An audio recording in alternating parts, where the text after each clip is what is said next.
masamang engkanto. Ako si Alona. Hindi ko na alam kung anong klaseng buhay ang meron ako ngayon. Hindi ko rin alam kung dapat pa ba akong mabuhay. Kung babalikan ko ang lahat ng pangyayari, nagsimula lang naman ang bangungot ko sa ilalim ng isang puno. Noong 15 taong gulang ako, madalas akong maglako ng gulay sa kabilang baryo. Isang hapon, inabutan ako ng ulan, kaya naisipan ko magpahinga muna sa ilalim ng isang matandang punong balete. Doon ko siya unang nakita. Isang lalaki. Hindi siya mukhang tao. Ang balat niya ay makinis, pero kulay ginto. Ang mga matay kumikislap na parang mga bituin. Napakaganda ng kanyang anyo, para siyang isang Diyos. Nakangiti siya habang papalapit. Hindi ako makagalaw. Ang mga paa ko parang itinanim sa lupa. Lumapit siya sa akin at hinaplos ang aking pisngi. Kumusta, Alona? Bulong niya. Sa akin ka na. At bago pa ako makasigaw, nagdilim ang buong paligid. Parang nahulog ako sa isang walang hanggang katapusan na bangin ng kadiliman. Pagkamulat ko, nasa ilalim pa rin ako ng puno. Basa ako ng ulan. Duguan ang gitna ng aking mga hita. Napasigaw ako. Muwi akong umiiyak, pero walang niniwala sa akin. Sabi nila, baka nadulas lang daw ako. May isa panta ang aking lola, pero nanahimik lamang siya. Mula noon, gabi-gabi na siyang dumadalaw sa aking panaginip, o baka sa tunay na buhay. Hindi ko na alam. Ginigising ko sarili ko, pero hindi ako magising-gising. Ramdam ko ang kanyang haplos, ang kanyang mga halik, ang bigat ng kanyang katawan. Araw-araw, para may kinukuha siya sa akin. Nagsimula na magbago ang paligid ko. Una, namatay ang aking pinsang si Ella. Nalunod siya sa balon, kahit marunong naman siyang lumangoy. Sumunod yung isang kuya ko. Nagbagsakan ng puno habang nagkakaya sa gubat. Nang mamatay si Papa dahil sa isang misteryosong sakit sa utak, nagsimula na magtanong ang aming mga kapitbahay. Ano bang meron yan sa pamilyang yan? Baka may sumpa. O baka may kinakasama yan sa dilim. Wala akong masabi.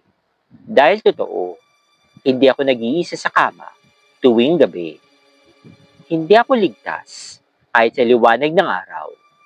Kahit sa simbahan, naroon siya, nakatitig sa akin. Minsan, habang nagdarasal ako, bigla na lang akong nagdurugo kahit wala naman akong sugat. Nahimatay ako sa harap ng altar. Mula noon, pinagbawalan na akong pumasok sa loob ng simbahan. Hanggang sa pati yung nanay ko, natagpuan na lamang na wala ng buhay. Gumulong yung katawan niya mula sa hagdan. Sabi nila, isa lamang itong aksidente. Pero nakita ko yung anino sa likod ng kanyang katawan habang siya'y bumabagsak. Hindi na ako pinapansin ng mga tao sa baryo. Sa mga mata nila, puno ng takot. Ang mga bata, umiiwas na rin sa akin. Narinig ko yung mga bulong-bulungan sa palengke. Anak ng demonyo yan. Kinuha ng engkanto. Salot! Sunod na nawala ang aking kuya Anton. Pumunta siya sa bahay namin para daw bantayin ako. Isang araw, matagal siyang hindi lumalabas ng kwarto. Akala ko'y natutulog lamang. Pero nung pinasok ko, nakahandusay na siya sa sahig. Nangingitim yung mga daliri at may mga marka sa leeg na para bang sinakal ng isang malahiganting kamay. Walang ibang ebidensya. Wala naman pumasok sa bahay namin. Wala ring bakas ng tao. Maliban na lang sa mga basang mga yabag doon sa sahig. Papasok ng kwarto, pero walang lumabas. Ang mga tao sa baryo, galit na sa akin. May dala kang sumpa! Sigaw ni Aling Merta habang binabato ang bubong ko ng bato. Umalis ka na nga rito! Isa kang alagad ng demonyo! Hindi ko sila masisisi. Lahat kasi napapalapit sa akin, namamatay. Dumating ang punto nagtipon-tipon na yung matatanda sa baryo. Isang gabi, sinugod nila yung bahay namin. May mga daladalang itak, sulo, at asin. Alona! Sigaw nila. Lumabas ka! Dala mo yung kalmalasan sa baryo! Umiyak ako, lumuhod, at nakiusap sa kanila. Pero lumapit ang matandang si Tandang Hugo at sinabi sa akin na, ang engkanto hindi basta umalis. Kung siya ninirahan sa'yo, dapat ka ring mabala. Bago pa nila ako masaktan, biglang bumalot ang makapal na usok sa paligid. Bumukas ang lupa sa mismong harapan ko. Mula doon, lumabas ang engkantong matagal na akong pinahihirapan. Ang mukha niya'y galit na galit, ngunit nakangiti. Akin lamang si Alona! Akin lamang! Hindi ako makagalaw. Narinig kong mga sigawan, ang pag-iyak ng ilang mga kapitbahay, at ang pagtakbo ng ilan. Naramdaman ko ang mga ugat ng puno na umusli mula sa ilalim ng lupa sa pusod ng kadiliman. Agad na kinuha ng mga ugat ang mga taong bayan at walang habas na hilulalay-luray ang kanilang mga katawan. Ang iba, winasiwas at itinapon sa malayo. Walang naiwang buhay sa mga sumugod sa aking bahay. Bumulong ang engkanto sa aking tenga. Hindi mo ko matatakasan. Pagkatapos ng libing ng mga nasawi, halos hindi na ako lumalabas ng bahay. Ang mga mata ng mga tao sa baryo, palagi na lang nakatutok sa akin. Puno ng hinala, takot, at galit na nakasulat sa kanilang mga mukha. Sinasabing ako raw ang dahilan ng sunod-sunod na kamalasan sa aming lugar. Nang nilalang na sumusunod sa akin ay isang sumpa na ako mismo nagdala. Pero ang totoo, hindi ko naman siya pinili. Sa tuwing sinasara ko mga bintana sa gabi, naroon pa rin siya. Hindi ko man siya nakikita, pero ramdam kong kanyang presensya. Parang isang usok na dumadampi sa balat. Malamig at mabigat. Minsan pagkagising ko, may mga pasa ako sa hita at galo sa leeg. Walang paliwanag. Wala akong maalala. Hanggang dumating yung araw na napilitang umuwi ang natirang kuya ko mula sa ibang bansa. Balak daw niyang isama ako para mailayo sa lugar na iyon. Pero hindi pa man kami nakakalis, natagpuan siyang patay sa harap ng aming bahay. Nakaluhod, pero wala ng ulo. Sa kanyang dibdib, may nakaukit na mga simbolo na hindi ko maintindihan. At sa pader, nakasulat sa dugo, Akin ka, hindi ka makakatakas. doon ako tuluyang nabali. Lumapit ako kay Aling Biring, isang matandang albularyo sa kabilang purok. Nung una, ayaw pa nga niya ako tanggapin. Pero nung marinig niya ang mga binulong ko, mga pangalan, mga pangitain, mga detalye na dapat wala naman akong alam, nanlaki ang kanyang mga mata. Sinabihan niya ako nang sumusunod sa akin ay hindi basta-basta isang engkanto. Isa itong diwata ng kadiliman. Isang nilalang na nahulog sa kasamaan dahil sa pagnanasa sa mga tao. Anong ginawa mo sa gubat nung bata ka pa? Tanong ni Aling Biring. At doon, unti-unting bumalik ang mga alaala ko. Bumalik sa akin ang gabing yun. 12 taong gulang pa lamang ako noon. Naglaro kami sa gubat ng mga pinsan ko. Nawala ako. Napadpad ako sa isang lugar na puno ng mga bulaklak na hindi ko pa nakikita kailanman. May isang ilog. May mga batong puti na parang isang altar. May tinig, matamis, malambing. May isang lalaki. Nakahubad ito. Malambon ang kanyang tinig. Tumatawag sa akin. Hindi ko alam kung anong nangyari pagkatapos nun. Basta't pagkagising ko, nakauwi na ako. Doon ka unang tinatakan, sabi ni Aling Biring. Inangkin ka niya sa lugar na iyon. Gumawa si Aling Biring ng isang ritual. 4 na gabi na pag-aalay, pag-aayuno, at dasal. Sa huling gabi, kailangan kong bumalik sa lugar kung saan nagsimula ang lahat. Ginawa kong lahat. Sa huling gabi, tumungo na nga ako sa gubat. Doon sa ilog, sa may puting bato. At naroon nga siya. Hindi ko na siya maalala ng buo, pero alam ko na hindi siya tao. Ang kanyang balat ay parang ginto. Ang kanyang mata ay walang badintataw. At ang kanyang ngiti ay napakalamig. May kalungkutan. Puno ng kadiliman. Niyakap niya ako na parang ako'y kanya. Sa kanyang bulong, sabi niya, Kahit mamatay ka, sa akin ka pa rin babagsak. napatakbo ko. Wala nang dasal. Walang albularyo. Walang ritual. Alam kong hindi ko siya matatalo. Pagka-uwi ko, ang bahay ko'y sunog na. Ang mga kapitbahay ko, galit na galit. May mga nag-aakusa. May mga nagsasabing sunugin na rin daw ako kasabay ng aking bahay.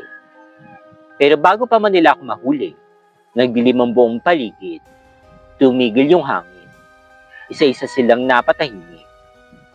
Sa gitna ng apoy, nakita ko siya. Nakangiti. Wala akong naramdaman kundi lamig at labis na pagod. Hindi ko alam kung ako pa ba ito o kung katawan ko na lang ang naiwan. Pero mula noon, wala nang bumalik pa sa aming baryo. Nagsibulasan na silang lahat. Sa labis na kilabot, nilisan na lahat ang baryo namin ng gabing iyon. Iniwan nilang kanilang mga ari-arian. Sabi ng mga tao, nilamon na daw ng dilim ang buong baryo. Pinili kong manirahan sa isa sa mga inabandonong bahay. Tahimik, madilim, malamig. Walang araw na dumaraan na hindi ako kinakalabit ng takot. Hindi na ako nakakatulog ng mahimbing. Madalas, ginigising ako ng mga bulong sa tenga ko. Paus, malalim, at puno ng galit. Hindi ka makakatakas. Akin ka! Naririnig ko siya habang nakapikit ako. Kahit gising ako, kahit umuulan, kahit terik ang araw. Isang beses, habang naghuhugas ako ng pinggan, bigla kong nakita ang anino niya sa salamin ng bintana. Nakangisi, duguan ng mga mata, at tila inaamoy ako mula sa kabilang dimensyon. Hanggang isang gabi, pinuntahan ako ni Mang Igni, isang matanda sa kabilang baryo na may kaalaman sa kulang, mga dasal, at lihim ng kabundukan. Dala niya ang isang lumang kahon. May mga ugat ng punong kahoy, abo, at isang itim na kandila. Wala ka nang ligtas sa pangkaraniwang paraan, sabi niya. Ang humahabol sa'yo, hindi na kasi basta ikanto. Isa siyang tagapagangkin. Isa siyang nilalang na minsan naging tao, pero nagpakalunod sa kasamaan. At ngayon, ginagawang alipin ng mga pinili niyang mahalin. Mahal? Iyon ba ang dahilan kung bakit niya ako sinusundan? Dahil may gusto siya sa akin? Gusto niya, wala ang kahati sa'yo. Dugtong niya Mag-Igni. Kaya lahat ng minamahal mo, pinapatay niya. Hindi na ako nakasagot. Dumating ang gabi ng ritual. Sa gitna ng masukal na gubat, pinuwesto kami sa isang lumang altar. Sinindihan ang itim na kandila. Binasa ni Mag-Igni ang mga dasal gamit ang isang wikang hindi ko maintindihan. Pero habang tumatagal, parang sumasakit ang buong katawan ko. May humahapdi sa aking sikmura. Parang sinusunog ako mula sa loob. Ilabas mo siya! Sigaw ni Mag-Igni. Ipakita mo ang iyong tunay na anyo! Isang malakas na ihip ng hangin ang sumabog. Tumilapad ang mga kandila. Bumagsak ako sa lupa. At doon ko siya nakita. Isang nilalang na may mukha ng lalaki. Pero ang balat, parang nabubulok. Ang mga mata niya ay kulay berde. Kumikislap sa dilim. May mga pakpak siya ng tulad ng paniki. Ang tinig niya ay mababa. Ngunit parang dalawang boses na nagsasabay. Akin ka! Lumapit siya.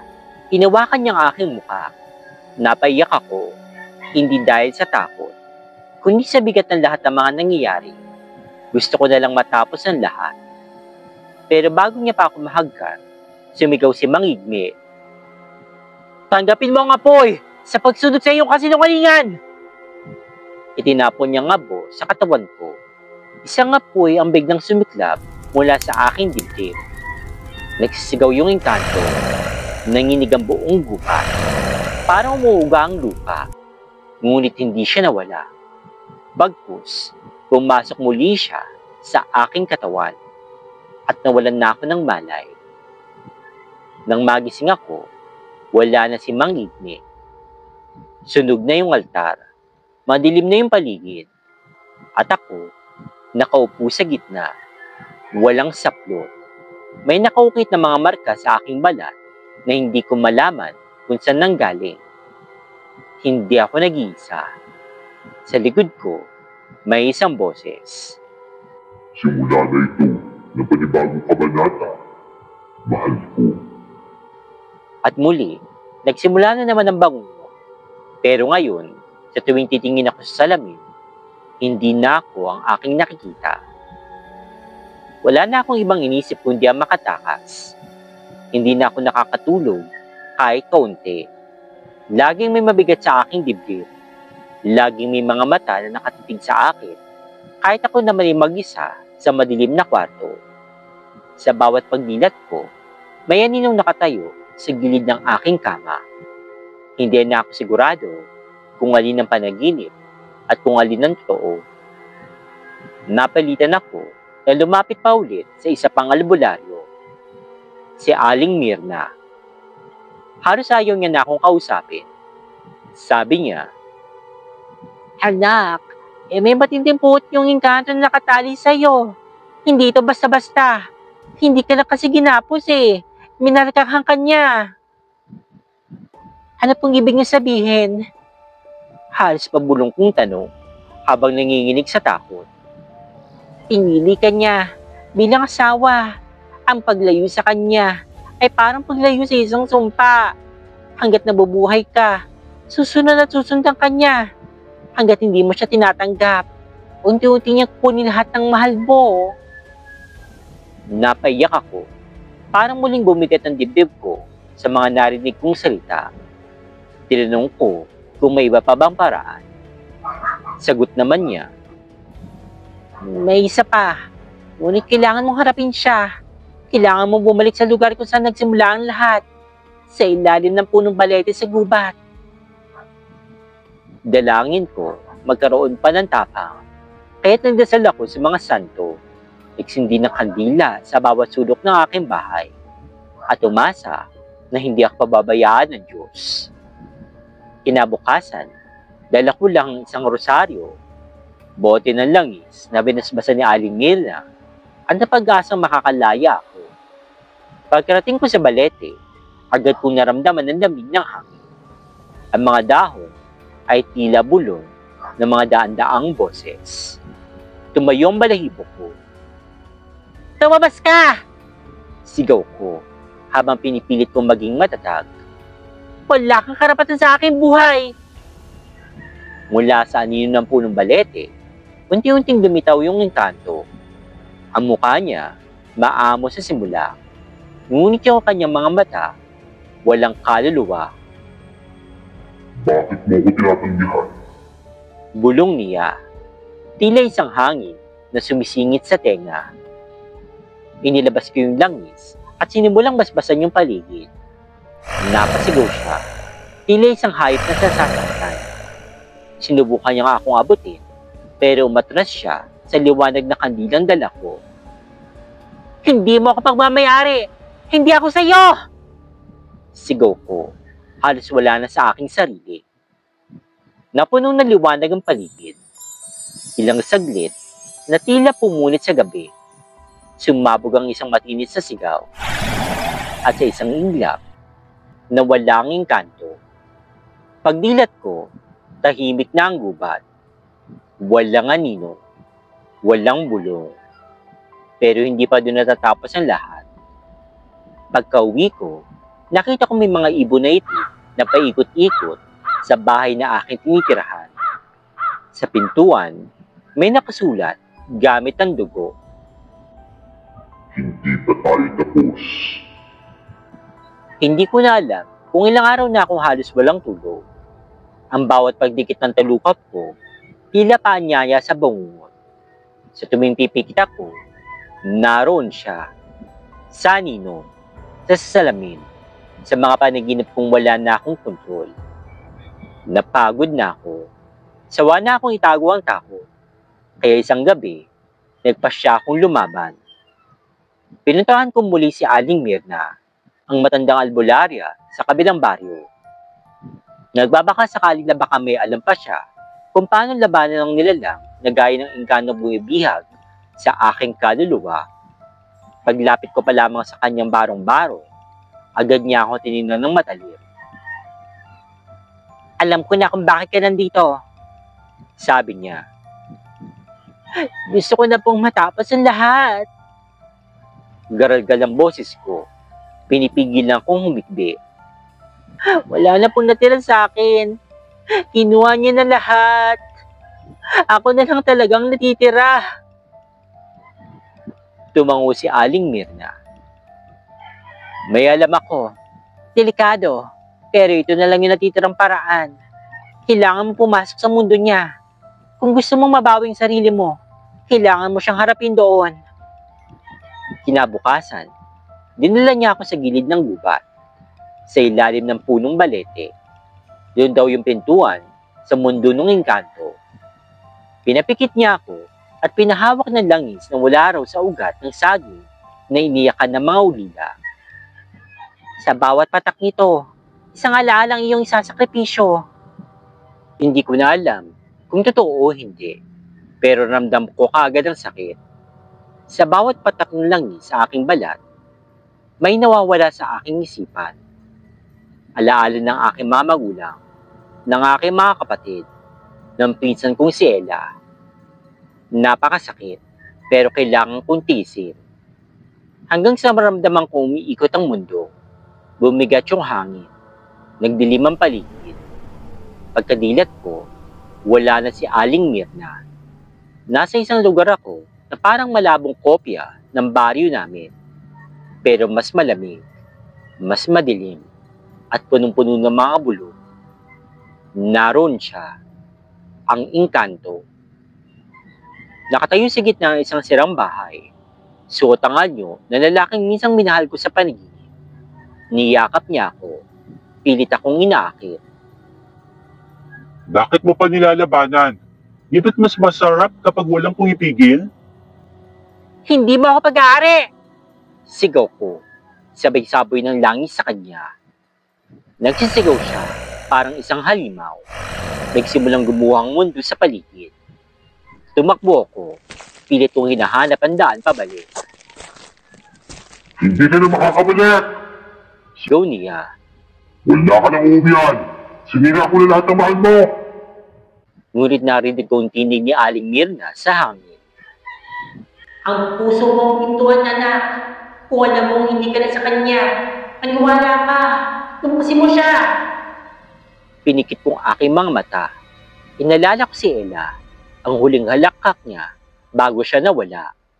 Ang yakap ng aking mga kapatid, ang tinig ng aking mga magulang, lahat ng mabuti, lahat ng pagmamahal. Hindi mo ako matatalo. Bulong ko. Hindi ka pag-ibig. Isa kang sumpa. Sa huling sigaw ng engkanto, naramdaman kong tinapod ako ng hangin paatras. At pagkadilat ko, nasa paanan na ako ng balete. Wala na si Aling Mirna, pero may iniwan siyang maliit na bote na may natirang langis.